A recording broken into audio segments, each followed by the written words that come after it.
반갑습니다. 방금 소개받은 그 연세대학교 물리학과에 재직 중인 임성일입니다. 이렇게 초대해 주셔서 너무 하나님께 감사하고 또 성도님들께 감사하고 목사님께 감사합니다. 정말 우리 주님의 큰 은혜가 있었으면 좋겠습니다. 저는 1962년 11월 9일 생이고요. 저희 가정은, 저희 집안은 예수님을 모르는 집안이었습니다. 아버님은 4년 전에 돌아가셨고, 제가 전도를 해서 예수님을 믿고 쫓아나섰습니다. 어머님은 살아계시고 지금 93세신데 예수님을 믿고 계십니다. 저희 어머님과 아버님은 말단 공무원으로 아들이 둘이 있었는데, 제가 큰아들이고 제 동생이 둘째인데, 제 동생이 저보다 공부를 잘했습니다. 저희 어머님이 그 초등학교 교장 선생님을 하시다가 이제 퇴직하셨고, 두 분이 그 명문대학에 들어가라, 또 공부를 못하면 내 자식이 아니다, 두 아들을 저울질을 하면서 그렇게 키우셨습니다. 집은 굉장히 가난했고, 저희들은 부모님으로부터 탈출해서 경제적인 자립을 하는 것이 목표였기 때문에 명문대학을 가야 했습니다. 제 동생이 굉장히 공부를 저보다 잘했어요. 그래서 걔는 서울대 의대를 갔습니다. 저는 연대 공대를 갔는데, 우리 집안은 연대 공대 가도 뭐 공부를 못한 애입니다. 그래서 중고등학교 때 아주 공부 잘하는 동생 때문에 쉽지 않은, 사랑하는 동생이 공부를 잘해서 좋긴 한데, 집에 가면은 제가 또 원래 장남들이 부모님들하고 사이가 안 좋습니다. 특히 아버지가 기대를 많이 하기 때문에 큰아들은 매일 밖에 나가서 놀고 친구도 많고, 그런데 이제 둘째 아들은 책을 좋아해요. 그래서 공부를 좋아하고 책 읽기를 좋아하고, 하여튼 고등학교 때도 보면은 영어 단어를 얼마나 많이 외웠는지, 옛날에 에센스라고 두꺼운 사전이 있었습니다. 거기 한 3분의 1은 다 외웠습니다. 그 친구가 아주 그냥 공부밖에 모르는, 지금 생각하니까 굉장히 어리석은 사람인데, 그때는 그렇게 칭찬을 많이 받고 그랬습니다. 저는 그래서 이제 중학교, 고등학교를 다니면서, 저희 집은 경기도 안양이었는데 어머님의 그 극성스러운 이 교육열 때문에 서울에 있는 종로 5가에 있는 이제 동성고등학교라는 해화동에 있는 굉장히 먼데 거기까지 통학을 하게 되었습니다. 제 동생은 이제 중앙고등학교를 다녔고, 그러면서 내가 왜 이렇게 고생을 하면서 공부를 해야 되나 뭐 이런 생각도 하고, 하여튼 대학만 들어가면 나는 학생들을, 어린애들을 가르치고 아르바이트를 해가지고서 돈을 벌어서 부모님께로부터 경제적으로 독립을 할 것이다, 이런 소망을 가지고 1980년에 대학을 들어갔는데, 대학 4년 동안 데모하고 또 술 마시고 이러면서 그 4년이 후딱 가버렸어요. 근데 이제 이 4년을 보내면서 제 마음속에 들었던 생각이 뭐가 있었냐면은, 세상이 잘못됐다. 그 이제 어린 마음에 이제 이 우리나라 정부가 싫은 거죠. 그러니까 막 데모를 하고 그랬었던 것 같아요. 대학 4년이 후딱 갔고, 대학 4년을 갔는데 보니까 공부를 한 게 별로 없어요. 그러니까 이제 야, 이거 취직을 할 수 있나 이리저리. 그래서 이제 할 수 없이 대학 4년을 다니다가, 그 사실 우리 대학이 그 연세대학인데, 진리가 너희를 자유케 하리라, 이게 이제 예수님 말씀인데, 우리 대학의 그 저기 교훈이죠, 교훈. 교훈인데, 저는 사실 대학원도 다녔고 6년간, 근데 이 말씀을 도대체 누가 했는지도 몰랐습니다. 그래서 뭐 교수님들한테도 여쭤봤는데 그분들도 몰라요. 공과대학 교수님들이라서 뭘 모르나 봐요. 몰라. 참 멋있는 말이다. 진리를 알면 내가 자유가 올 텐데. 그러면서 그게 진리가 뭐지? 그래서 하여튼 열심히 놀고 취하고 허송세월을 하면서도 고민은 많이 했습니다. 그리고 이제 앞길도 막막하고 그래서 이제 대학원을 할 수 없이 들어갔는데 대학원 때는 공부를 열심히 했습니다. 뭐냐면 이러다가는 나는 진리는커녕 취직도 못하겠네. 그래서 대학원 때 석사 2년간은 공부를 열심히 했어요. 그랬더니 다 올해 이가 나오더라고요. 근데 알고 보니까 나도 머리가 괜찮은 사람이구나. 그렇게 해서 이제 취직을 이제 포항에 있는 포항제철, 제가 이제 연세대학교 금속공학과라는 데를 나왔거든요. 근데 금속공학을 하면 주로 가는 데가 포항제철이기 때문에 거기 갔어요. 갔는데 저보다 제가 석사인데 이제 박사님들이 이제 계속 오시는 거죠. 이제 그분들하고 같이 연구를 하는데 분명히 나도 아는 게 많은데 제가 하는 얘기는 우리 실장님이 번번이 빠꾸를 시키시고 박사님들이 하는 얘기를 들으시고 이러니까 이제 나 공부를 좀 해야 되겠다. 화가 난다. 이제 이런 생각이 들었고 욕심에 나도 공부를 하면 할 수 있지. 그리고 세상을 보니까 역시 진리고 뭐고 높이 올라가고 돈을 많이 벌고 권세가 있어야지 이 사람 노릇을 하는구나. 그리고 우리가 다 알지만 초등학교, 중학교, 고등학교 시절까지는 그래도 교우 관계가 순수하고 그리고 나를 믿어주고 또 나는 공부 조금 했으니까 친구들도 많이 있었고 그랬는데 벌써 대학만 들어가도 이게 좀 순수한 관계가 잘 안 됩니다. 그러면서 이제 어른이 돼가는 거죠. 세상에 죄인들이 나와서 점점점 이제 순수한 관계는 없어지고 직장을 들어갔더니 그런 게 없죠. 직장에 들어갔더니 정말 이건 정말 조심스럽게 살아야 되는 이제 그런 세상이니까 직장에 가서 정말 느꼈던 거는 이거 뭐 순수한 관계라는 건 없는 거고 일단 나는 출세를 해야 돼. 이제 그런 마음밖에 없었어요. 그러다가 아름다운 와이프를 만나가지고 결혼을 하고 그래서 제가 이제 이 사람이 서울 사람인데 포항에 데려와서 살려고 생각을 하니까 갈등도 좀 되고 그래서 당신 내가 미국 유학을 가고 싶은데 어떻게 생각하느냐 그랬더니 또 그 당시 우린 철이 없으니까 좋대요. 그래서 가면 고생 많이 할 텐데 좋대요. 그래서 포항보다 낫지.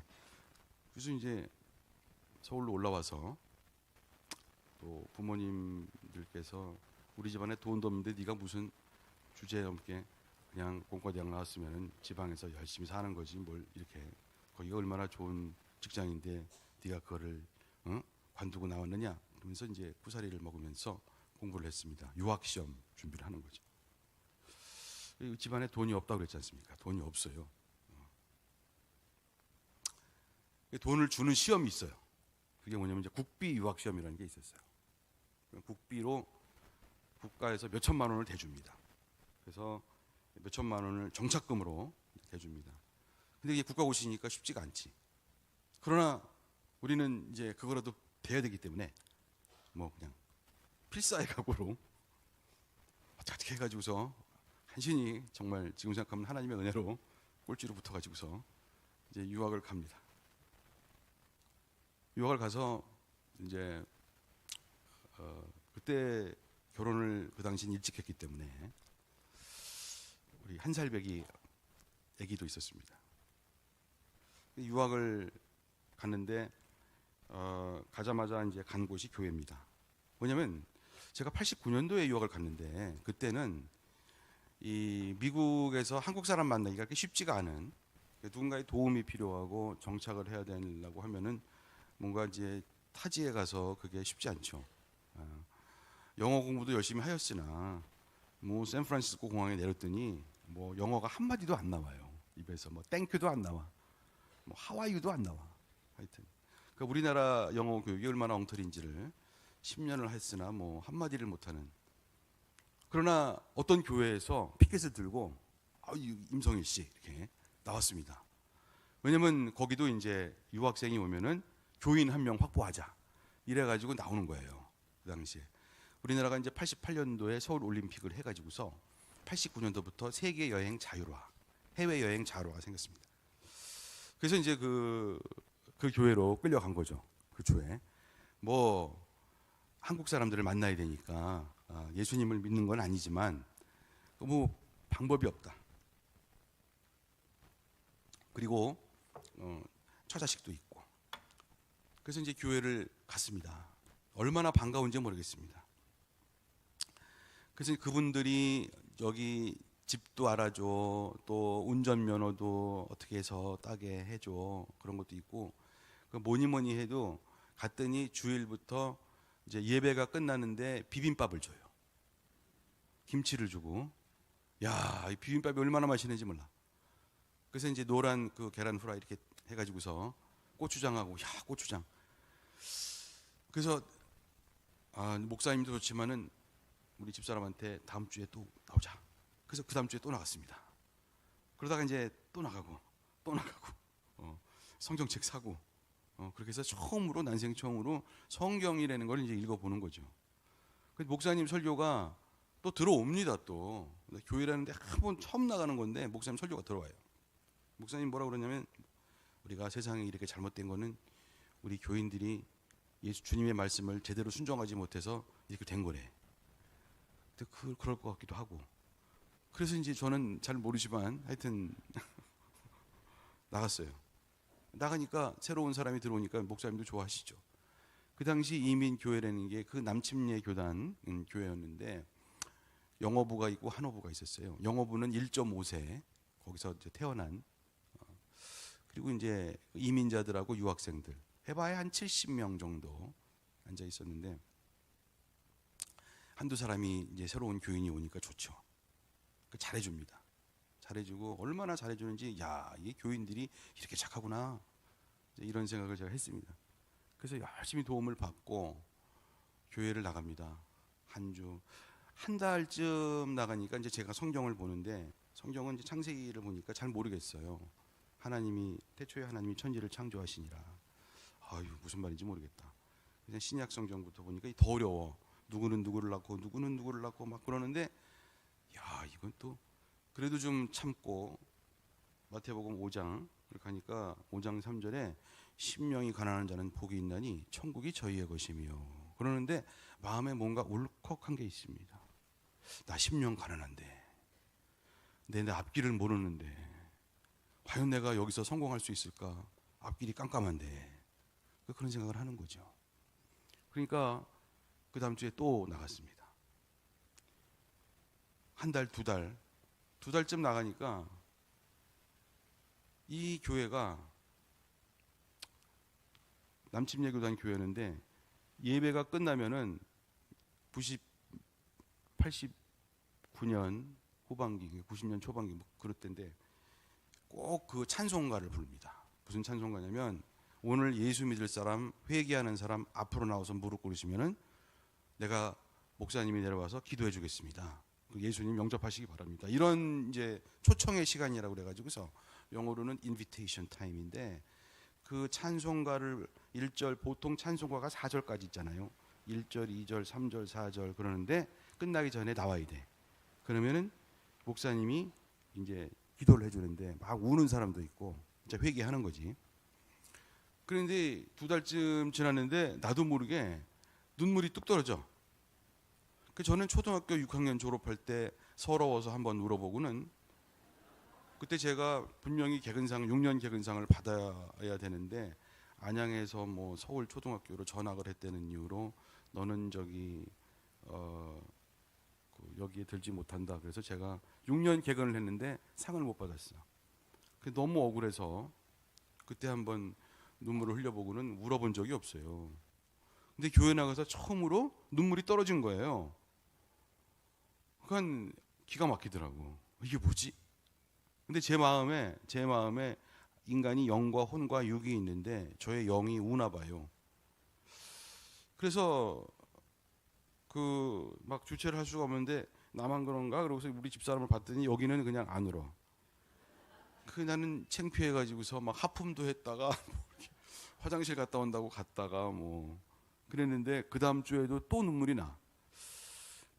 그러니까 이게 그 또 찬송가가 또 너무 구슬픈 찬송, 뭐 천부여 의지 없어서 손들고 옵니다. 뭐 아니면 뭐 예수가 우리를 부르는 소리, 그 음성 부드러워. 이런 걸 하니까 예수가 나를 부르나? 막 이런 생각도 나고 이게 뭐지? 굉장히 당황스럽습니다. 한 몇십 년 만에 울어본다는 게 이게 굉장히 당황스러워. 근데 이제 우리 목사님이 저를 보시고 어이 새로운 녀석이 얼굴이 시뻘개지면서 저러니까 그 신방을 오게 되는 거예요. 신방을 우리 집에. 근데 그 당시 프로그램이 이제 전도 폭발이라고 있어요. 전도 폭발.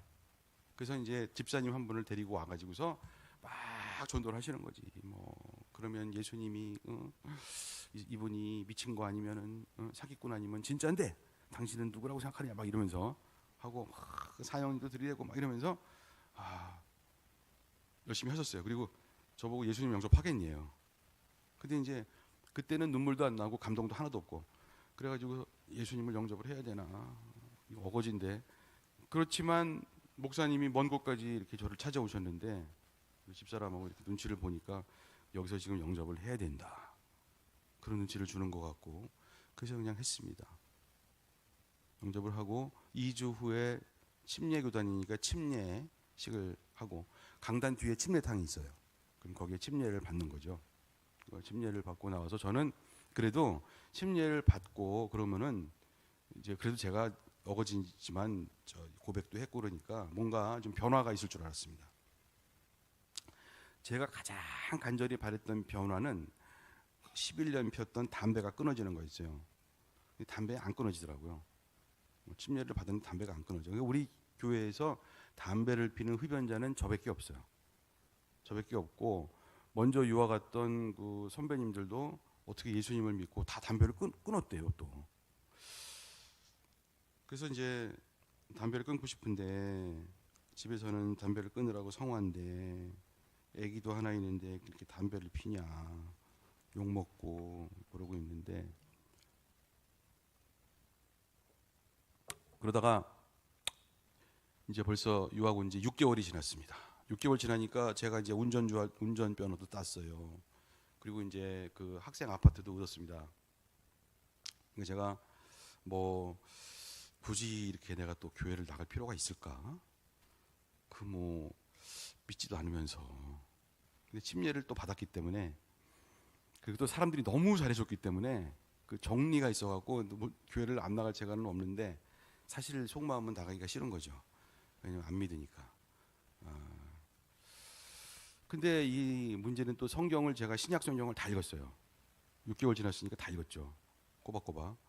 다 읽었는데 제가 발견한 것은 예수님이라는 분은 굉장히 매력적인 분이에요. 공자, 맹자 뭐 할 것 비교할 바는 아니더라고. 공자님, 맹자님은 그래도 나이라도 있지. 이분은 30세밖에 안 됐는데 어떻게 이렇게 지혜로운 말씀이 막 나오고 너무 정말 인격이 제가 예수님의 아주 깊은 본 모습은 못 봤지만 이분은 너무 좋은 분이야. 그리고 사실 나도 믿고 싶은 마음이 한 50%가 있어요. 구약 성경의 여호와 하나님은 너무 무서운 분이야. 다 진멸하라 뭐 이러니까 무서워. 난 믿으려면 예수만 믿어야 되겠다. 그리고 신약 성경을 열심히 이렇게 보고 있는데 믿고 싶은 마음이 한 50% 있어. 한 49%, 50% 있어. 우리 집사람은 뭐 그냥 내가 나가자고 하니까 나오는 것 같고 막 나오고 있는데 그런데 제가 이제 헌금을 하는데 헌금 바구니가 돌아요. 그때는 헌금 바구니 돌잖아요. 그러면 이제 5불도 들어갔다가 뭐 1불도 들어갔다가 어떤 때는 돈 없으면 그냥 맨손도 들어갔다가 막 이러거든요. 제가 맨손도 들어가 이거를 생각하면서 야, 너 사람이 인간이 어떻게 그 모양이냐. 네가 좀 사람이 정직하면은 저 고만 다니든가 어떻게 결단을 해야지 말이야. 이게 뭐야 이게 막 이런 마음도 있고 그랬어요. 근데 사실은 이제 그 믿고 싶은 마음이 없지 않아요.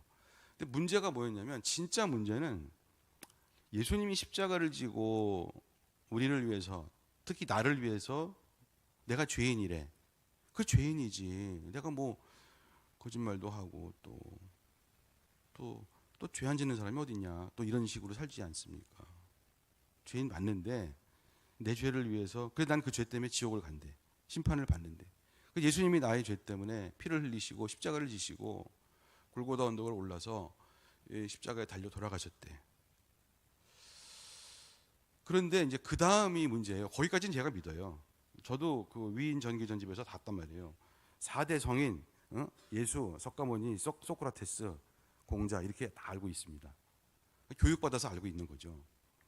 근데 그 외에도 세상 교육은 뭐가 있냐면 진화론도 배우고 무슨 유물론 같은 것도 배우고 뭐 사회주의도 배우고 막 그러잖아요. 그러니까 모든 잡지식이 다 들어가 있고 진리가 뭔지는 모르겠는데 하여튼 진리가 뭔지는 잘 모르겠으나 하여튼 진리는 관두고 내가 출세하는 게 문제다. 이렇게 사는 사람이죠. 근데 한 가지 문제는 뭐냐면 예수님이 부활했대요. 근데 부활이라는 거는 다른 인간들, 다른 성인들에게서는 들어볼 수 없는 것이었습니다. 근데 그걸 제가 그냥 무심결에 그냥 넘겼는데 어느 날 이제 꽂히는 게 예수님이 진짜 부활했다는 얘기는 부활해서 천국을 가셨고 승천하셨고 천국이 있다는 얘기는 심판도 있고 지옥도 있다는 얘기 아니겠냐 이런 생각이 들면서 좀 무서워지기 시작했습니다. 진짜 부활이 있는가? 근데 그게 이제 저한테 점점 다가오는 거죠. 그래서 교회를 안 나가려고 했더니 이 부활이 나를 붙잡아서 그 막 일주일 보름 뭐 막 고민을 하는데 제가 어느 날 이제 하나님께 그렇게 넋두리 했던 것 같아요. 하나님과 인격적인 관계가 없지만 하나님 진짜 예수님이 하나님이고 부활을 했으면 증거를 좀 대시고 나 좀 믿게 좀 해달라고. 나 그러면 내가 교회 나가고 내가 평생 믿겠다. 이제 이렇게 넋두리를 했습니다. 그런 마음이 막 있는 거죠. 그래서 그 동네에 먼저 유학 갔던 선배들 또 같이 박사과정 하고 있는 이 선배들을 만나면서 당신은 어떻게 형은 어떻게 믿었어? 그러니까 난 믿겨져서 믿었대. 부활이. 형 이공계 아니야? 이공계래. 박사과정 아니야? 박사과정이래. 근데 자기는 그냥 의심 없이 믿었대. 나는 의심이 되는데? 나는 의심이 많아. 어떻게 죽은 사람이 다시 부활을 해? 이게 말도 안 되는 얘기지. 그게 증거가 있어? 뭐 과학적으로 증거가 있냐고 막 그랬더니 야 정일아 이 신앙이라는 건 그런 게 아니야. 그러면서 또 막 이렇게 해요. 아유 순 엉터리. 그러면서 이제 저는 이제 마음속으로 화가 났죠. 다른 선배도 찾아갔어요. 다른 집사님 찾아갔어요. 저보다 한 2살, 3살 많으신 분들 찾아갔는데 저 같은 사람은 없어요. 그렇다고 목사님한테 목사님 예수 부활이 사실입니까? 이렇게 물어볼 수도 없고 그럼 목사님 당연히 사실이지 또 그렇게 말씀하시겠죠. 그래서 제가 어느 날 이런 마음이 들었습니다. 이제 심각해지니까 참 심각했던 것 같아요. 진짜 있으면 내가 믿는다. 근데 없으니까 내가 고민이다. 그래서 어떤 생각을 했냐면 그 UC 버클리 제가 이제 그 유학 간 데가 UC 버클리라는 대학인데 UC 버클리 도서관 뒤져가지고 지난 2000년간 예수 부활을 의심한 사람이 쓴 책도 분명히 있을 것이다. 왜냐하면 아니 2000년간 나 같은 사람이 나만 있었겠냐. 이게 말이 안 되지. 이게 있어야 되는 거 아니냐. 이제 이렇게 생각을 했어요. 그래서 가서 정말 뒤집니다 제가 어느 날 열심히 뒤지는데 책이 몇 권이 나와요. 근데 그 중에 한 권이 나왔는데 읽기 좀 쉬운 책이 나왔어요. 근데 그 책 이름은 뭐였냐면 누가 돌문을 굴렸느냐예요. 영어로는 이제 Who Moved Stone인데 예수가 돌아가시고 돌무덤에 안장이 됐는데 그 문을 막아놨다는 거예요. 로마 군병이 지키고 있었고 큰 돌문으로 막아놨는데 이 돌문이 이렇게 쩌기가 있어가지고 이걸 이 동그란 돌이 똘꼬덕 들어가면은 쩌기에 이렇게 쫙 걸려서 이거를 밀어내기는 무지하게 어렵다. 근데 보니까 그 돌문이 성경에는 돌문이 열려져 있고 들어가니까 세마포가 객켜져 있고 그러지 않았습니까? 그러니까 그게 그 책 이름이에요. 근데 이 사람의 관점은 뭐냐면 저하고 똑같아요. 예수가 부활 안 했으면 안 믿어. 내가 예수가 환상이고 부활도 안 했고 이것은 사람들이 그냥 환상 속에 미쳐가지고서 믿고 있는 거야. 그냥 정신적인 정신 승리야라는 걸 내가 밝혀내겠어. 이런 사람이 있었습니다. 그런 사람이 사실은 여러 명 있었던 것 같아요. 근데 그 중에 한 사람이 체계적으로 책을 썼는데 이제 이 사람이 과학자는 아니고 이제 저널리스트예요. 저널리스트. 그래서 이제 수사를 하는 거죠.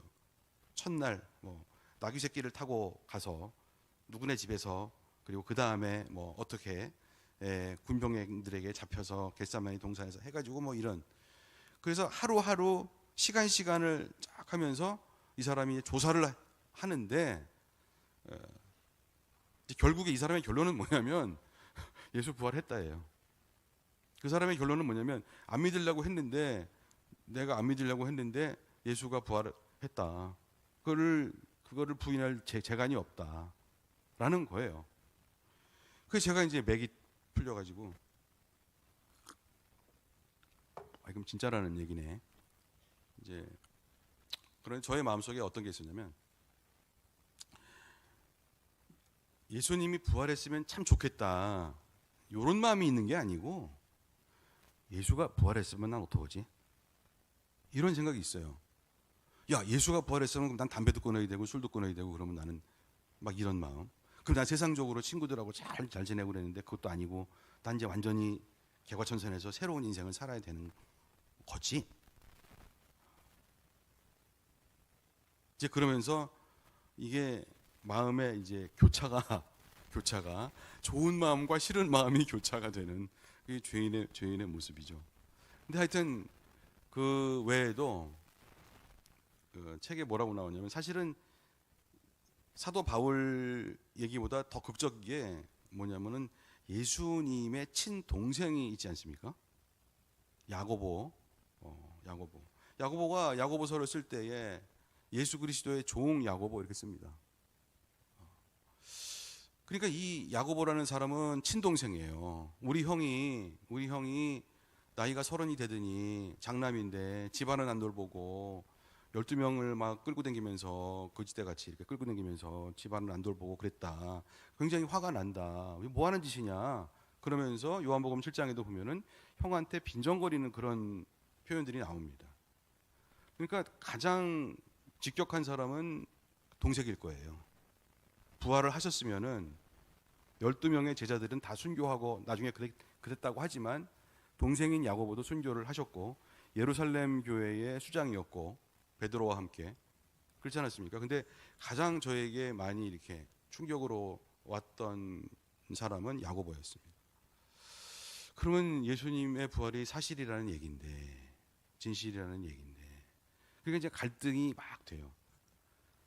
지금 그때의 심정을 표현할 수는 없지만 이제 교회를 이제 그만두냐 또 나가야 되냐 예수의 부활이 진짜냐 가짜냐 그럼 천국이 있는 거네 그러면 심판도 있는 거네 막 이런 그러면 난 박사를 받아봐야 출세를 해봐야 소용이 없네 지옥 가면 끝이잖아 막 이런 생각들. 근데 그게 한국에 있었으면 별로 생각이 안 났을 건데 거긴 미국입니다. 시간이 많습니다. 토요일이면 놉니다. 미국은 그 당시에. 우리도 지금 놀지만 그 당시에 우리나라는 안 놀았어요. 반괭일 그래가지고 반공일. 그랬단 말이에요. 그러니까 시간이 많이 남아요. 남는데 그리고 가족하고 보내는 시간이 있고 그리고 친구들이 많이 없어요. 그러니까 공부하든지 생각하든지 고민하든지 막 그런 생각이 많다고요. 그리고 시간이 있으니까 성경을 보는 거죠. 성경을. 그러면서 마음속에 이제 막 고민이 막 두 하얀 그 늑대하고 그 까만 늑대하고 막 싸우는 막 이렇게 야 이거 어떡하냐. 그런데 이제 어느 날 드디어 하나님의 은혜가 이제 떨어집니다. 그 발단은 뭐였냐면 부부싸움이었습니다. 부부싸움이었어요. 그러니까 아니 그 우리 집사람의 소원은 저 사람이 담배 끊는 건데 담배도 안 끊어. 그리고 다른 집 남편들은 그래도 우리 교회 다니는 남편들은 참 아내를 아끼고 사랑하고 저도 아끼고 사랑해야 하지. 근데 이제 방법이 한국식이라서 우리나라 남자들은 좀 이렇게 술 마시고 이렇게 이런 사람들 아주 지금 생각하면은 참 그 잘못된 남편의 상이었다고 생각을 하는데 그 당시는 뭐 안 그랬죠. 혈기가 있고 그러니까 그래서 부부싸움을 했어요. 그리고 유학 생활이라는 게 힘드니까 이제 그래서 그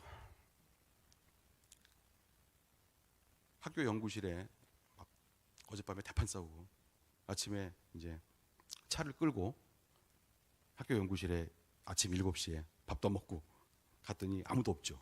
저밖에 없는데 그 책상 위에 제가 매일 보던 성경이 있어요. 성경을 볼 수가 없어.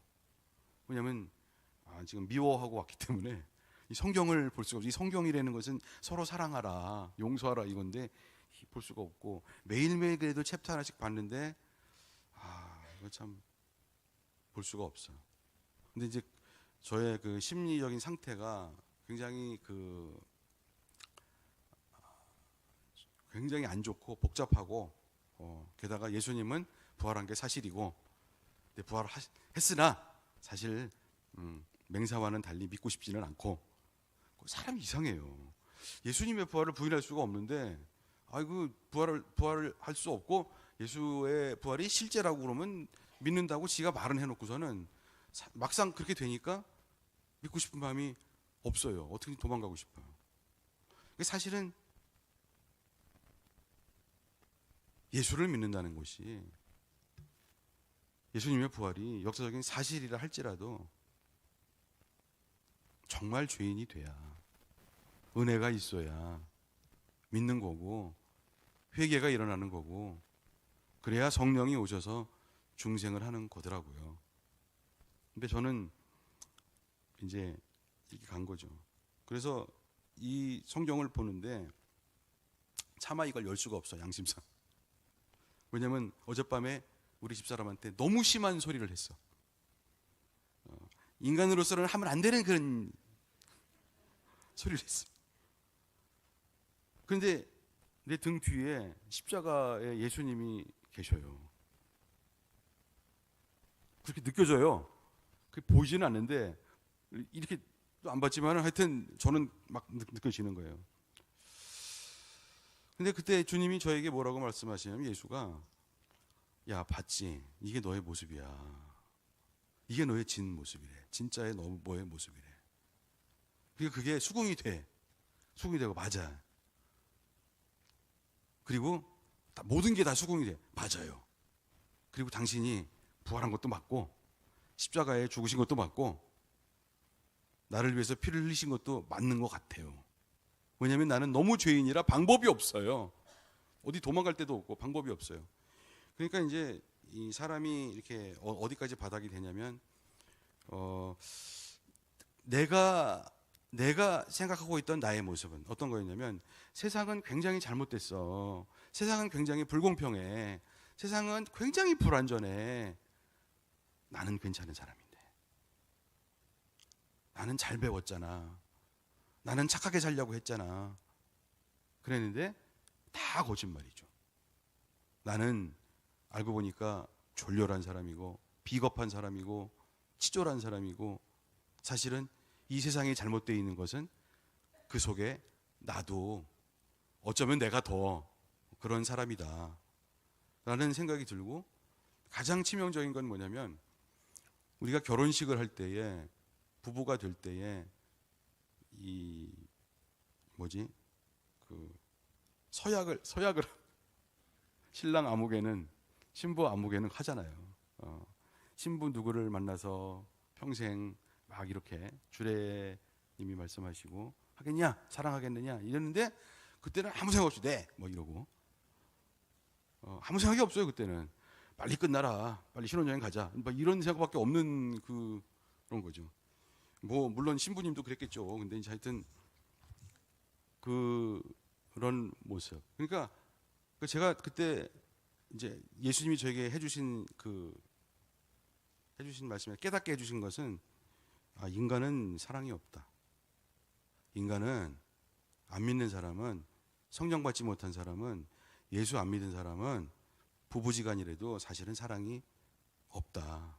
그것은 자기 자신을 위한 사랑이고 그건 이기적인 사랑이고 알고 보니까 이 사람이 나한테 그래도 뭔가 어울리니까 괜히 이렇게 한 거지 진정한 사랑이라는 거는 없다 라는 생각이 들어요. 근데 이제 왜 그런지는 모르겠지만 저는 굉장히 갈 때까지 갔습니다. 바닥까지 간 거죠. 지금 악에 바쳤다고 그러나. 제가 예수님께 그랬습니다. 그래요.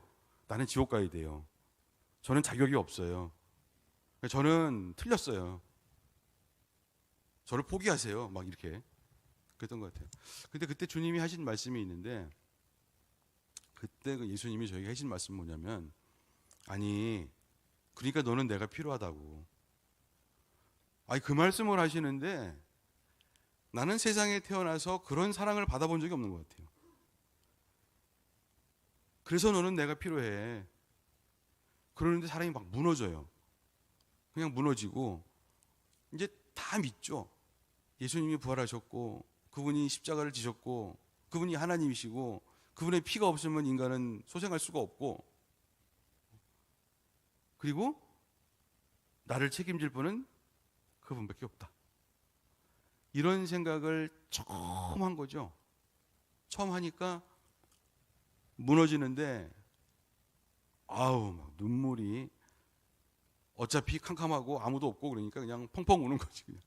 흑흑 엉엉 막 울어. 그런데도 그러니까 이제 그 다음에 깨달아지는 건 뭐냐면 그 십자가와 보혈이 깨달아지는 거죠. 아 이거 없으면 나는 안 되는 거구나. 이 십자가와 보혈이 부활을 몰랐을 때는 십자가와 보혈이 그 남들도 다 그렇게 얘기하니까 뭐 교육 받았나 보다. 그냥 사형리 때 주주주주 얘기하니까 그냥 그랬어요. 근데 예수님의 부활을 정말 절실하게 깨닫고 보니 내가 죄인이고 이분이 하나님인 것은 이분의 피는 너무너무나 중요한 거예요. 그러니까 부활과 십자가의 피가 이제 서로 막 반응을 하면서 저에게 막 은혜로 다가오는데 이게 이제 그 은혜를 견디기가 어렵습니다. 근데 펑펑 울고 놀라운 것은 이제 그날 이제 담배는 끊어졌고 즉석에서 끊어졌어요. 담배를 필 수가 없어. 어떻게 내가 양심이 있지 이 정도 체험하고도 담배를 피냐 말도 안 된다. 이건 끊었습니다. 끊고 우리 집사람한테는 하나님께 회개를 하는 그런 표현으로 미안합니다. 죄송합니다. 이제 써가지고 쪼꼬라태고 갖다 주고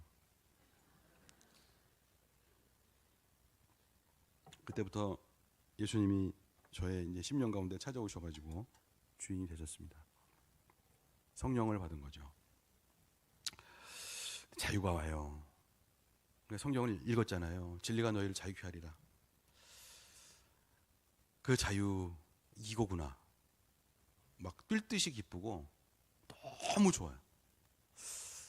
나는 세상에 태어나서 이런 자유와 이런 사랑을 받아본 적이 없어. 그러니까 나는 이 은혜를 갚아야 되겠는데. 그런데도 저는 구원의 어떤 확신 같은 건 없었어요. 나중에 보니까 그게 구원받은 거라고 그러더라고요. 중생한 거라고 그러는데 저는 지옥 가도 좋으니까 어떻게 충성을 해보겠습니다. 막 이런 생각밖에 없었고 하여튼 그런 은혜와 사랑은 받아본 적이 없어 저는. 하여튼 나는 뭔가 해야 돼. 나는 뭔가 해야 된다. 하나님 제가 뭘 해야 되나요? 막 이렇게 물어보기도 하고 너무 좋아. 아유 진작 좀 오시지. 근데 막 펄펄 뛰고 좋아하는데 저도 모르게 이런 고백이 나왔는데 이게 뭐냐면 하나님 제가요 이제 성경 읽은 지 많이 안 됐어요. 그런데요 제가 혹시 나중에라도 이게 쉬운 건 아니에요. 근데 혹시 나중에라도 모교의 교수가 되면 제가 가만히 있지 않겠습니다.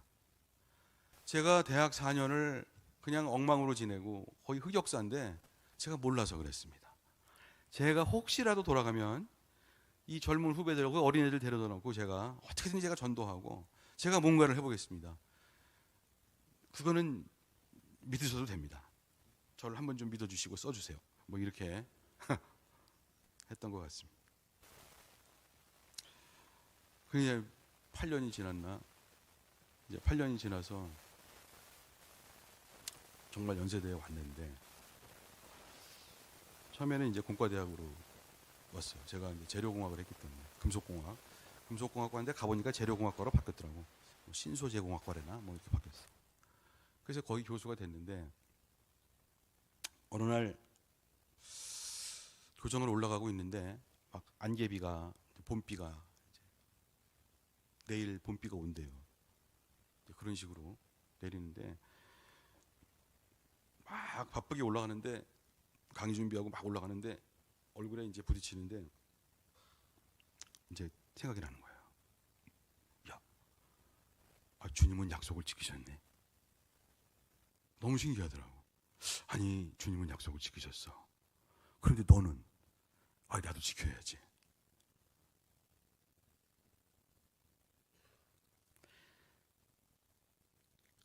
그러니까 그냥 비도 오는데 그냥 눈물이 앞을 가려. 너는 약속을 지켜야지. 은혜를 갚아야 될 거 아니야. 맞아. 나는 갚아야 돼. 그리고 결국은 이제 절치부심을 하다가 3년 후에 이제 교회를 세웠습니다. 전도해도 잘 안 되더라고요. 근데 하여튼 교회를 세워야 되겠다. 또 제가 또 읽은 게 있어요. 또 마태복음 16장 16절에 18절에 뭐라고 나오냐면 베드로가 주는 그리스도시요 살아계신 하나님의 아들이십니다. 그렇게 얘기하잖아요. 주님 십자가로 가기 직전인데 주께서 뭐라고 말씀하시냐면은 바요나 시몬아 네가 복이 있다. 이것을 너에게 알게 하니는 이게 혈육이 아니고 하늘에 계신 아버지래. 성령이 그랬다는 거지. 그러니까 교회를 못 세우면은 이제 음부의 권세가 이길 수 없을 것이다. 그러니까 개인 신앙은 좋아도 교회를 개척을 못하고 교회를 못 세우면은 음부의 권세가 이길 수도 있겠네. 그러니까 저는 이제 이공계라서 말씀을 곧이곧대로 봐요. 그래 나 해야 되겠어 이거. 내가 은혜를 갚는 거는 이 교회를 세우는 거야. 개척을 해야 되겠다 나는. 이제 그렇게 생각을 했습니다. 그리고 이게 뭐 거의 30살에 믿은 사람은 어렸을 때 모태신앙도 아니고 뭐 잘 모르기 때문에 무조건 성경, 무조건 성령 외에는 몰라요. 사도 바울이 초대교회를 막 세우신 거 보니까 뭐 5명짜리, 10명짜리, 많다야 20명. 그 정도는 나도 한다. 교회가 뭐 사이즈가 중요하냐? 세우면 되는 거지. 진짜 배기 교회만 하면 되는 거 아니야. 우리끼리 기도하고 예배할 때 예수가 오시고 성령만 오시면 되는 거잖아. 그거 해야지. 그거 나는 할 수 있어. 해야 돼 나는. 이제 그렇게 해서 2000년에 시작을 했습니다. 근데 이제 그게까지 되기까지는 또 수많은 고통이 있었는데 제가 이제 구원을 받았어요. 다시 돌아가서. 근데 구원을 받고 너무 좋았습니다. 너무 좋아서 막 펄펄 뛰고 그다음부터 전도했어. 그다음부터 그냥 다 보면은 살아있는 사람 아니면 시체, 살아있는 사람 아니면 시체가 너무 많아 이거. 그래서 막 유학생 붙잡고 후배들 전도하고 그러니까 동네에서 저 형이 드디어 미쳤구나. 그랬는데 그러면 주님이 저를 잘 쓰시면 좋은데 한 6개월이 지났는데 그리고 한 3개월, 6개월 지났는데 제가 첫 번째 지도 교수님한테서 잘렸습니다. 근데 이제 어떤 일이 있었는데 사실 그 지도 교수님은 제가 하고 싶었던 공부는 아니었고 저에게 편지를 하기를 네가 내 밑으로 오면은 내가 3년 만에 박사를 줄게. 근데 제가 그 당시에는 그 편지를 받을 때는 믿는 사람, 안 믿는 사람, 안 믿는 사람. 그러니까 출세와 빨리 박사 받고 나는 이런 거에 혹해가지고서 원하지 않는 다른 공부를 덥석 이렇게 잡은 거죠. 그래서 열심히 했는데 글쎄 무슨 사건이 생겨가지고 제가 누명을 쓰게 됐어요. 그 누명을 쓰게 됐는데 이 누명을 잘 해결하려면 말을 잘해야 되잖아요. 근데 지금 유학 간 지 지금 불과 한 7, 8개월밖에 안 되니까 말을 잘 할 수 있어요, 못해요? 못하지. 콩글리시도 이런 콩글리시가 없죠. 그러니까 그게 아니고 교수님 너무 억울합니다. 버버버버 이러다가 나는 그냥 완전 너무 억울해. 너무 억울한데 어떻게 소통이 표현이 안 돼서 뭐 영어 실력이 딸리니까 이게 뭐 안 되는 거예요. 그래서 그 교수님이 화를 내시고 저는 잘렸습니다. 그 잘리니까 하나님이 원망스럽더라고. 아니 하나님, 3개월 전에 저는 구원받았는데 3개월 지나니까 저를 자릅니까? 여러분, 유학생이 유학 가서 잘린다는 게 여러분 어떤 건지 모르시는데, 모르셔요. 그게 뭐냐면 봉급이 끊기는 거예요. 봉급이 끊기고 의료보험이 끊기는 겁니다. 그러면 두 가지 길이 있는데, 하나는 다른 지도교수를 찾든가 아니면 학교를 다른 데로 옮기든가 이렇게 하는 거예요. 그래서 이리저리 다 안 되면 국비 받은 거를 물어내야 돼요, 국가에. 근데 국비가 4,500만 원이에요, 그 당시에. 그러니까 안 되지. 어떻게든지 막 그러고. 근데 저는 또 어떤 마음이 있었냐면, 나는 실력이 있기 때문에 지도교수를 더 좋은 사람을 잡아서, 내가 원래 하던 공부가 그게 아니잖아. 내가 그 길로 가려라. 그래가지고 이제 다른 교수님들을 찾아갑니다. 찾아가니까 교수님들이 안 돼, 땡. 다른 분 안 돼, 땡. 다른 분 안 돼, 땡. 다른 학과 안 돼, 땡. 그 6번을 거절을 당했어요. 그러니까 사람이 어떻게 되냐면 기가 확 죽고,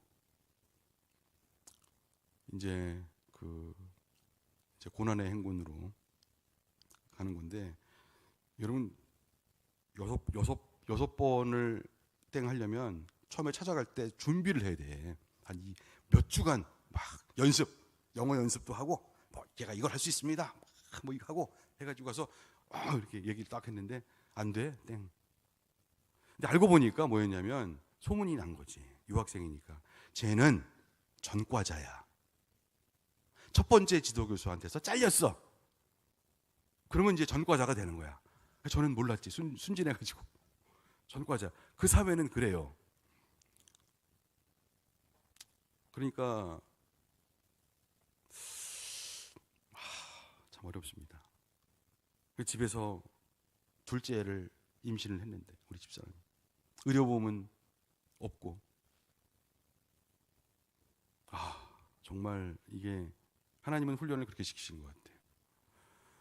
너의 교만, 네가 뭘 의지하느냐, 너 정말 나를 의지하고 있는 거냐, 이런 거를 테스트를 하시는 것 같아요.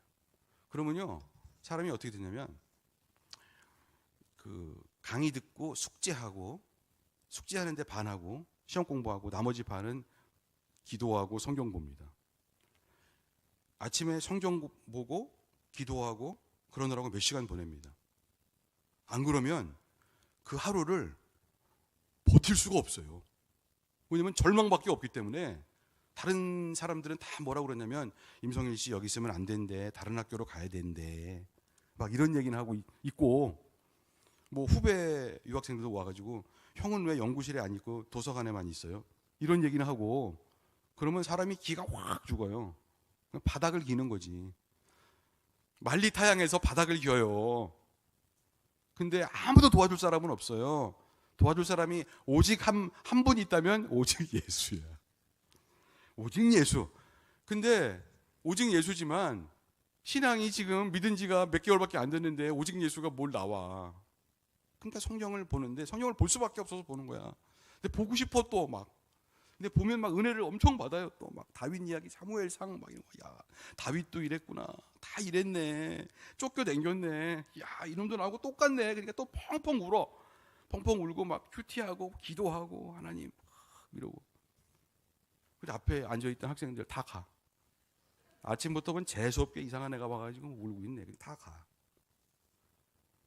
그럼 하나님 감사합니다, 막 이러고 있고, 그러고 그날 열심히 또 살고. 그러나 그날 밤이 되면 또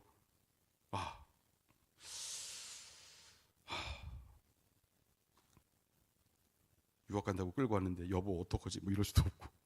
이게 참 어렵습니다. 근데 이제 어느 날 하나님이 저에게 무슨 말씀을 하시냐면, 성경을 보는데 마태복음 6장 33절인데 너는 먼저 하나님의 나라와 의를 구하래.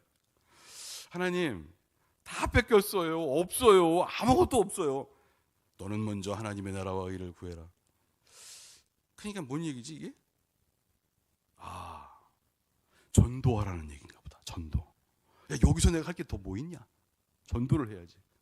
그래서 제가 하나님께 뭐라고 그랬냐면, 하나님, 제가 돈도 없고 아무것도 없습니다. 지금 의료보험도 없고 지금 시에서 주는 밀크 우유 쿠폰 타 먹고 있습니다. 그런데 하겠습니다. 제가 전도할 거고요. 전도할 건데 제가 전도 하나님 나라 열심히 구할 건데 반드시 돈 주셔야 됩니다. 그리하면 너의 필요를 채워줄 것이다. 이렇게 주님이 말씀하셨잖아요. 약속을 지키셔야지. 아니, 말씀은 지키셔야지. 만약 돈을 안 주면 저 안 믿습니다. 또 그랬어요. 참 더 열심히 했습니다. 또 소문이 났습니다. 저 형은 드디어 미쳤어. 지도교수한테 잘리더니 드디어 미쳤어. 동네방네 돌아다니면서 전도나 하고 다니고 막. 그리고 저 교회도 나쁜 교회야. 어떻게 사람을 저 지경으로. 근데 여기서 이제 감동받은 사람은 딱 한 명 있는데 우리 목사님이 감동을 받아. 원래 담임 목사님들은 저기 전도하고 막 데려오면 좋아하시거든. 목사님이 감동을 받으셨어. 그래서 제가 전도를 열심히 했는데 1년 동안 전도했어요. 그러니까 1년 동안 전도해도 유학생들을 한 명도 안 믿어. 왜? 유학생들은 다 한국에서 유명 대학 나온 사람들이거든. 거기서 연세대 나온 사람은 저 하나고 다 서울대학이야. 절대 안 믿지. 그래서 제가 어떻게 전도를 했냐면, 야, 도저히 안 되겠다. 그래서 이번에는 이런 한국에서 명문대학 나온 애들 말고 그 영어 연수 하러 온 학생들이 있었어. 영어 연수. 그 당시에 그게 붐이었어요. 90년 초반에. 영어 연수 온 애들은 심령이 좀 가난하더라고. 그리 명문대학이 아니니까. 걔들은 했더니 또 믿어. 그날 밤에 라면 끓여주고 막 하니까 또 그날 밤에 훌쩍거리면서 또 예수 영접하고 그래. 그 우리 교회 나오고 이제 그랬으니까 목사님이 좋아하시지. 어쨌거나 하여튼 제가 동네에서는 미쳤다고 그러는데 하여튼 넌 미쳤어. 예수한테 미쳤어. 잘했어. 이러면서 하는 거야. 또. 그래서 이제 그 학생들이 나오고 합니다. 1년이 지나도 돈을 안 줘요. 1년이 지나도 돈을 안 줘요. 그래서 우리 집사람이 의료보험이 없이 둘째를 낳았습니다. 근데 그 당시, 지금은 나쁜 미국이 됐는데 그 당시에는 미국이 좋았거든요. 그때 극빈자 보험이라고, 극빈자 보험. 제가 극빈자 보험을 찾아가고서 그랬더니 너 극빈자 맞대. 너 극빈자 맞아. 그리고 너의 둘째 그 뱃속에 있는 애는 아메리칸 시티즌이니까 걔는 공짜로 낳을 수가 있대. 그게 미국이 좋은 데지. 그래서 미국 대학병원 좋은 데 가서 둘째를 공짜로 낳았어요. 우리 부부는 간호원이 들어올 때마다 돈 내라고 그럴까 봐 벌떡벌떡 일어나고 공짜예요? 공짜예요? 뭐 이렇게 물어보고 아주 비참한 생활을 했죠. 여러분, 신앙이 비참한 생활, 바닥으로 가는 거, 혹독한 훈련 그런 거 없이 좋아질 것 같습니까? 천만의 말씀. 고난을 당할 때 사실은 기뻐해야 됩니다. 그때만큼 기도 열심히 하고 그때만큼 주님을 만날 수 있는 기회는 없는 거더라고요. 그럼 우리 목사님이 너무 좋아하셔갖고 2년 이제 유학 간 지 2년 반이 됐는데 저를 불러다가 사람들 다 부르는데 불러다가 오늘부터 이 사람은 집사래. 집사 직분을 맡는데 집사가 됐어요. 집사가 되니까 이제 잘린 지가 1년 이제 반이 됐는데 하나님이 어떻게 해가지고서 전자공학과에 지도교수님을 주시더라고. 그래서 2년 반 만에 지도교수님이 생겼어요. 그러니 제가 얼마나 열심히 했겠습니까? 하나님은 반드시 약속을 이루신다. 하나님은요 반드시 약속을 이루세요. 하나님은요 기도에 반드시 응답을 하세요. 여러분이 원하는, 우리가 원하는 시간에 응답을 안 해서 그렇지. 그러니까 응답할 때까지 기도해야 되는 거예요. 그게 맞아요. 그게 맞습니다. 그래 이제 지도교수를 주셨어. 근데 보니까 전자공학과 교수야. 전자공학과. 근데 보니까 내가 하고 싶었던 공부였어. 그러니까 처음부터 그걸 하고 싶었는데 우리 재료공학에서는 할 수가 없었던 건데 전자공학과 교수님을 줬어. 그래서 네가 갖고 있는 재주를 내가 쓰겠다. 그래서 그분이 했어. 그분이 왜 줬냐면, 왜 저를 택했냐면, 알고 보니까 저한테 말은 안 했어. 나중에 알았어요. 삼성전자에서 펀드를 받았어. 삼성전자에서 펀드를 받았다는 얘기를 안 해. 그러나 양심상 삼성에다가 이 보고를 해야 되겠지? 누구를 써야 돼? 중국인을 써야 돼? 한국인을 써야 돼? 인도 사람을 써야 돼? 미국 사람을 써야 돼? 삼성에서 돈 받았는데 한국인 써야지. 그래서 제가 된 거예요. 그래서 제가 된 거예요. 그래서 이제 열심히 해요. 교수님이 야, 이 과목을 들어. 그 전자공학과 과목을 들어. 그런데 이 과목이 너무 적성에 잘 맞아. A가 나오네. 그러니까 우리 교수님은 내가 C 맞을 줄 알았는데 A를 맞아갖고 오니까 이러시더라고. 근데 저희 교수님이 굉장히 잔인한 분이셨습니다. 이분이 중국계 미국인인데 홍콩계 미국인. 홍콩에서 고등학교 나오시고 미국 유학 가서 MIT에서 재료공학 학사를 하고 나중에 칼텍이라는 학교에 가가지고 박사를 했습니다. 중에 이제 UC 버클리 교수가 됐는데 이분이 이제 저를 쓰는데 톡하면 하시는 말씀이 너처럼 머리 나쁜 애가 내 밑에 와서 이렇게 속을 새기냐? 너처럼 머리 나쁜 애가 나이 먹고 와가지고 이렇게 속을 새기? 입버릇처럼. 그분이 굉장히 말씀이 험하시고 다른 그리고 백인들한테는 절대 안 그러는데 유학생들한테는 그래. 뭐 인도 사람 뭐 하여튼 유학생들은 인권이 좀 없어. 쫓겨나면 그만이니까 인권이 없죠. 그래서 저는 이제 이 자리가 어떻게 온 자리냐? 하나님이 인도하신 자리 아니냐? 그렇습니다. 저는 머리가 나쁩니다. 괜찮습니다. 잔인한 교수님 밑에서 신앙이 좋아집니다. 신앙이 좋아져. 왜냐면 못 참아서 하나님 해도 너무하는 거 아닙니까? 저 사람 해도 너무합니다. 그래서 막 기도를 하는데 주님이 뭐라고 말씀하시냐면 저는 너를 위해서 내가 예비한 그릇이다. 그러니까 여러분 세상에서 안 좋으신 분 상사들 만나고 그럴 때 기도하세요. 신앙이 좋아집니다. 신앙이 좋아져. 내 후배 인도의 유학생 걔는 인도 신앙이니까 힌두교. 그러니 거의 그냥 얼굴이 다 썩었어. 얘는 못 견뎌가지고 견딜 수가 없어요. 막 독국물을 막 뿌려봐 지도 교수가. 그거 어떻게 견뎌?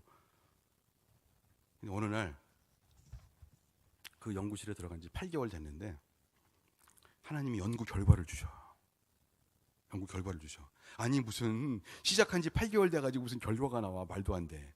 같이 유학 온 내 친구들 같이 동기들은 벌써 2년 반 3년이 됐잖아. 걔들은 지금 조금 나오려고 그러는데 나는 뭔가 나왔어. 아이디어를 내가지고 했는데 이렇게 나올 줄은 몰랐는데 어떻게 이렇게 나왔어. 결과가 너무 기가 막힌 결과가 나왔어. 저도 믿기지가 않아. 교수님 똑똑똑 교수님 이런 결과가 나왔습니다. 이거 좀 어떻게 좀 판단을 좀 해주시고. 교수님이 딱 보더니 이거 네가 한 거 맞냐? 맞습니다. 야 이거 거짓말이다. 이럴 리가 없다. 그래서 저는 또 겸손해서 그렇죠. 다시 하겠습니다. 그래서 다시 또 한 2주간 또 열심히 잘 갈아가지고 전자현미경이라는 건데 더 잘 나왔어. 어떻게 이건 나도 이건 교수님 이렇게 나왔습니다. 교수님이 보시더니 이걸 딱 보고 내 얼굴 한번 보고 이거 진짜래. 이거 진짜고 이거 진짜인데 진짜면 됐잖아요. 진짜면 잘했어. 이러면 되는데 딱 칭찬 한번 받아보자. 네. 임성일 너는 말이야 참 머리는 안 좋아. 근데 운이 좋아. 운이 좋대. 그러니까 넌 머리는 안 좋아. 근데 이게 운이 좋아. 럭키. 그 제가 맞습니다. 제가 운은 좋습니다. 나가면서 속으로 그랬어요. 사람들은 이걸 운이라고 하지. 우리는 이거 은총이라고 하지. 페이버라고 하는 거예요. 하나님이 주시는 페이버. 그래서 제가 영어로 그렇게 얘기했습니다. 속으로. Yeah, I'm lucky. You know why? because Jesus is in my side. 그러고 나갔습니다. 그리고 그걸 가지고 토대로 해서 좋은 논문 하나 더 써가지고 졸업했습니다. 그 2년, 그 연구실에 2년 반 동안 해가지고서 좋은 논문을 2개를 써가지고 졸업을 했어요. 그러니까 하나님은 처음 2년 반은 고생시키시고 그 응축된 힘으로 나머지 2년 반에 그냥 끝내는 거죠. 그래가지고 이게 논문이 몇 페이지가 안 돼요. 박사 논문이. 남들은 막 500페이지, 300페이지 막 이러는데 저는 110페이지인가? 쓸 게 없어. 그림 반, 글로 쓴 건 한 50몇 페이지. 왜냐면 좋은 논문인데 짧은 논문이에요. 짧은 논문이 엑기스가 있어. 임팩트가 있는 거 이게. 아무나 못 쓰는, 한국에서 써지지 않는 이런 건데 이게 이제 이런 게 된 거지. 그래갖고 제가 2개를 썼더니 전자공학과에서 일하고 있는데 재료공학과에서 야, 너 너무 오버했어. 너 이제 그만 졸업해. 박사 받아. 이렇게 됐어요. 그러니까 우리 지도 교수님이 야, 얘는 온 지 2년 반밖에 안 됐는데 뭐 하여튼 알았어. 이렇게. 이제 박사를 받게 된 거죠. 그러니까 참 꿈만 같더라고요. 야, 이거 너무 신기하다.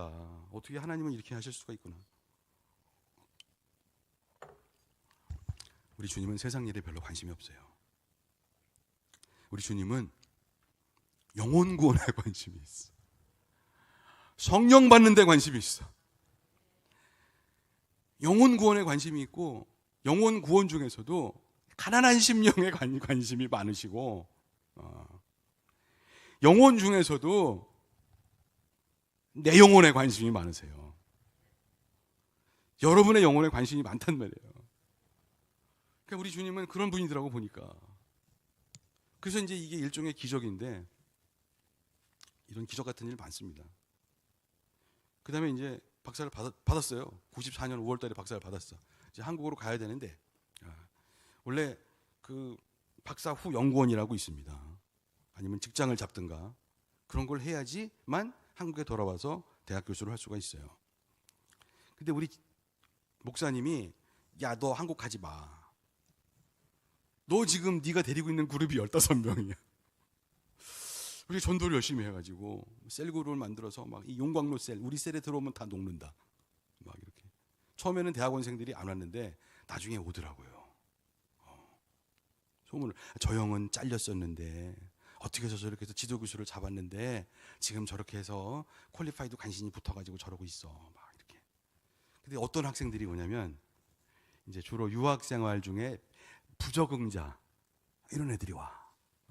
명문대는 나왔으나 부적응, 지도교수를 잘못 만나가지고 막 된통 당하고 있는 애들, 그런 애들 막 지금 박사를 받을까 말까, 잘릴까, 나는 어떻게 잘못되는 거 아닌가, 두려워 죽겠다, 나의 미래는 어떻게 되는 것이냐, 이런 애들이 오는 거예요. 이런 애들이.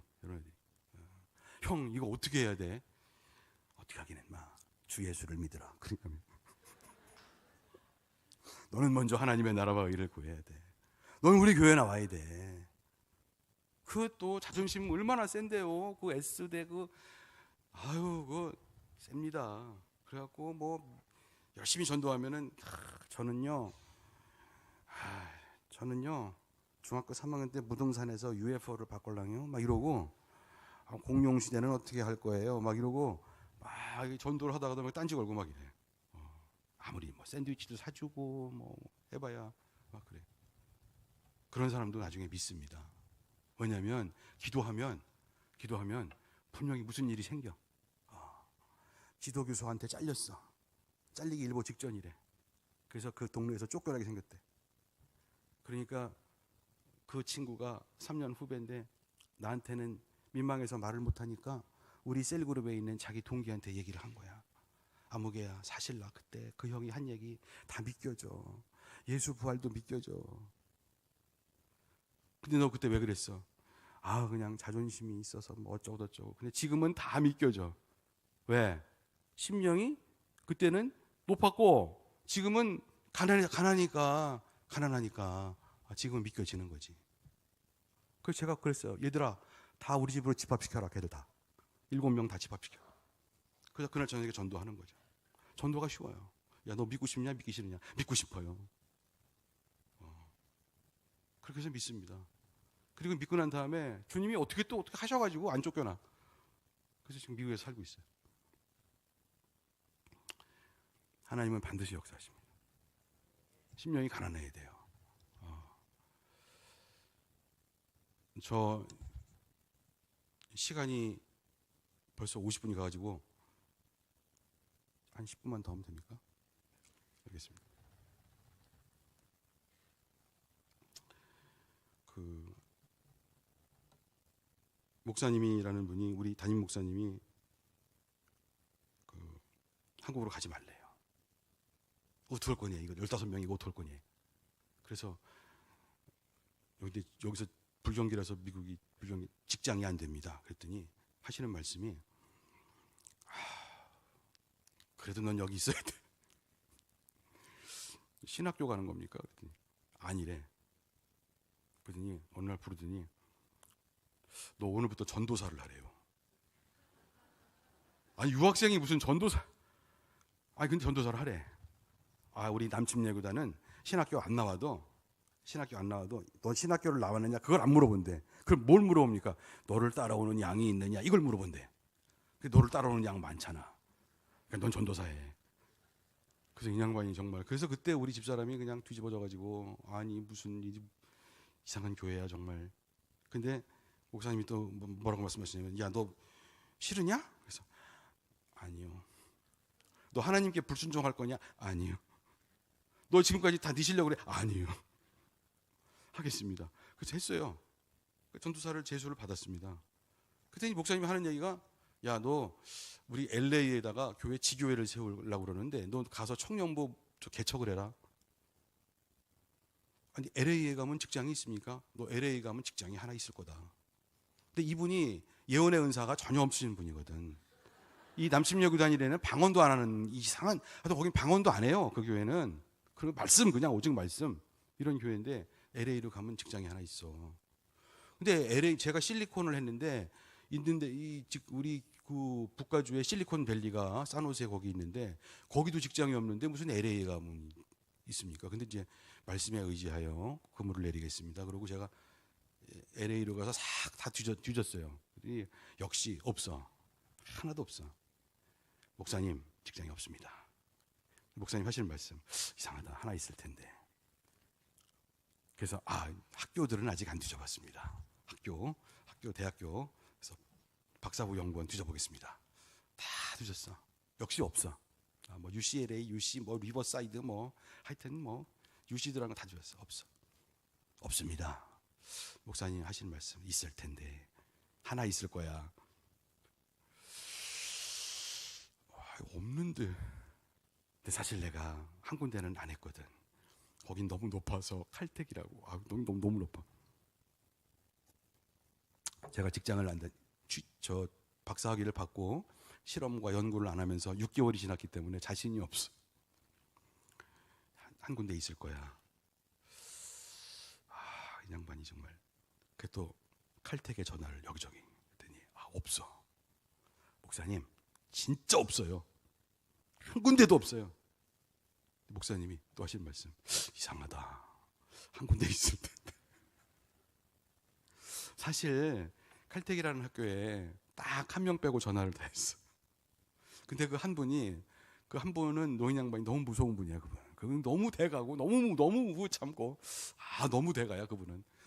근데 목사님이 하시는 거야. 야, 이상하다. 하나 있을 텐데.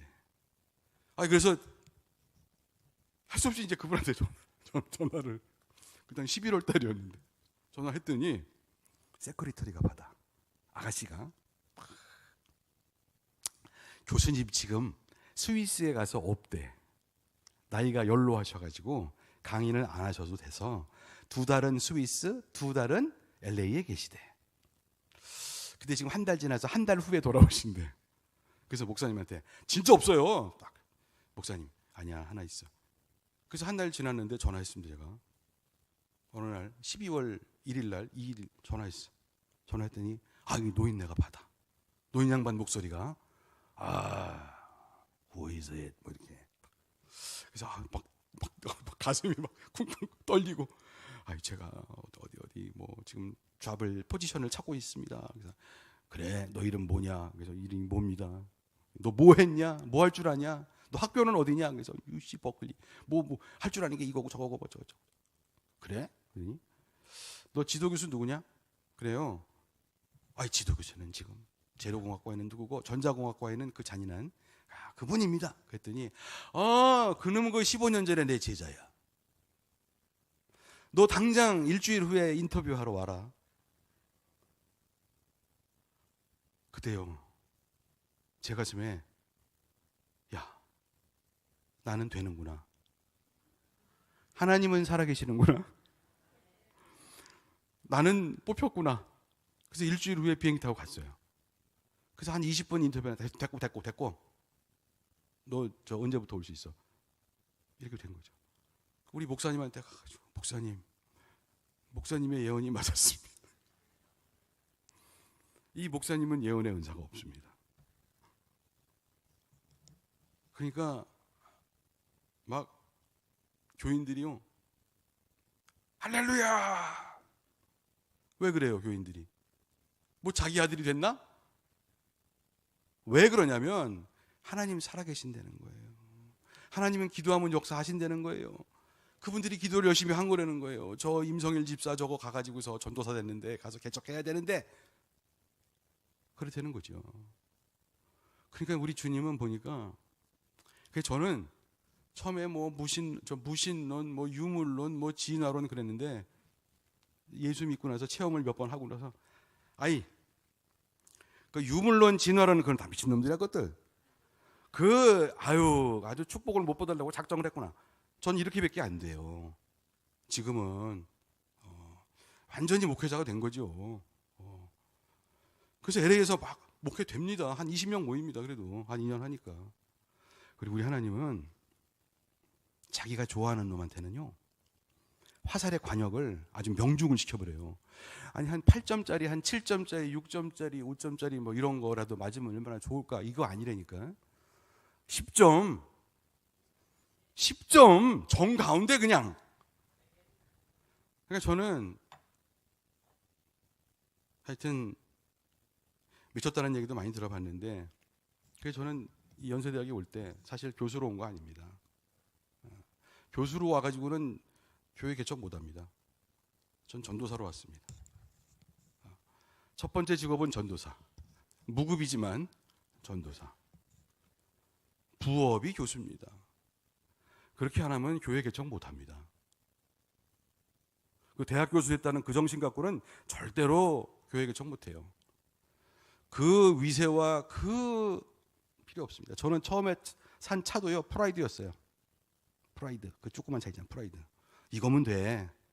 왜? 우리 교인들은 지금 학생들만 중심으로 40명 제가 끌고 나왔는데 2000년에 나는 우리 교인들 중에 한 중상 정도로 살면 돼.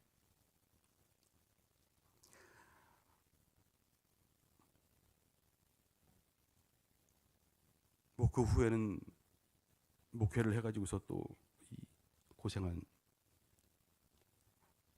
목회를 하느라고 고생 많이 했습니다. 대학 교수 하는 것보다요, 목회가 훨씬 어렵더라고요. 개척이 훨씬 어려워요. 왜냐하면 대학 교수는요, 대학원생들이 있잖아요. 조금만 사랑해주면 얘들아 이거 재밌어. 목회하는 식으로. 내가 목회하는 열정이 한 5분의 1만 하면 우리 애들은 다 잘해. 막 다 병도 나. 얘들은 공부도 다 잘하고 다 잘할 수 있어. 근데 우리 교인들은 안 그래. 우리 교인들은 많은 사람들이 병을 앓고 있고 많은 사람들이 힘들어. 그러니까 목회가 훨씬 어려운 거더라고. 나는 그럴 줄 알았으면 목회 안 하는 건데. 하여튼 은혜 갖는다고 했는데요, 정말 그러면서 지난 25년간 진짜 많이 배웠습니다. 근데 더 얘기를 하고 싶지만 여기서 그만해야 될 것 같아서. 사랑하는 성도 여러분, 제가 오늘 여기 왜 왔는지 모르겠습니다. 저는 그냥 주님이 주신 은혜를 나누려고 왔습니다. 저 대학 교수로 온 거 아닙니다. 그냥 간증하러 왔습니다.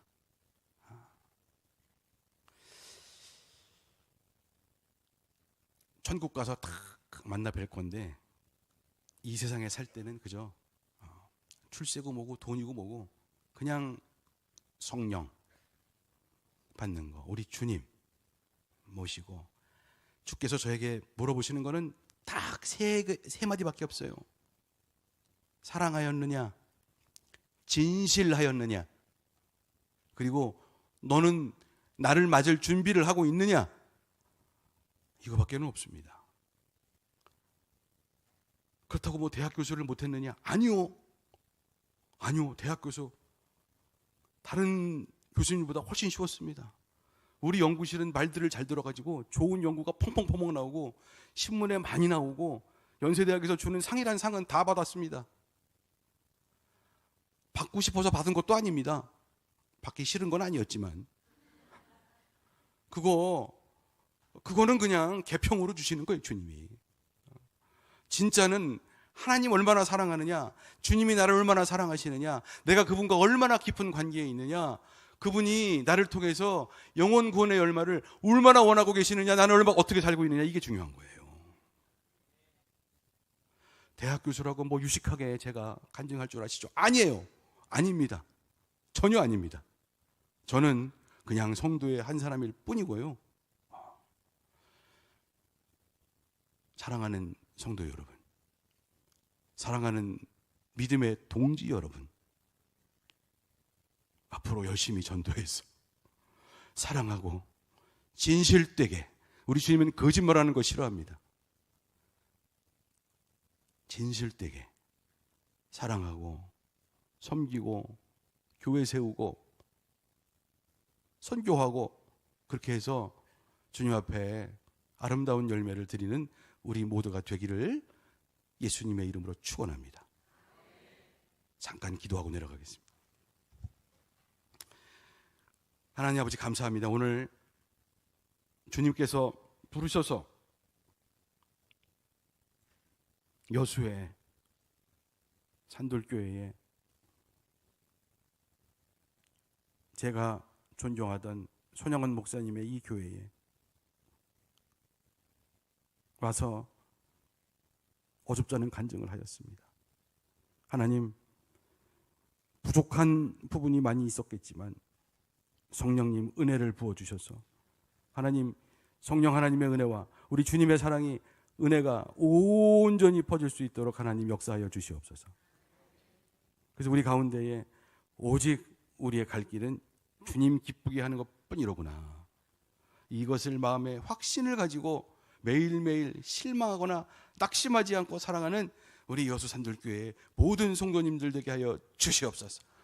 목사님 축복하여 주시고 교역자님들 축복하여 주셔서 우리가 가는 길이 올바른 길이고, 우리가 가는 길이 세상은 뭐라고 그래도 이것이 갈 길이요 라고 타짐하면서 가는 우리 모두가 되기를 소원하오니 주여 축복하여 주시옵소서. 모든 말씀 부활하신 우리 주님 예수님의 이름으로 축복하며 기도합니다. 아멘.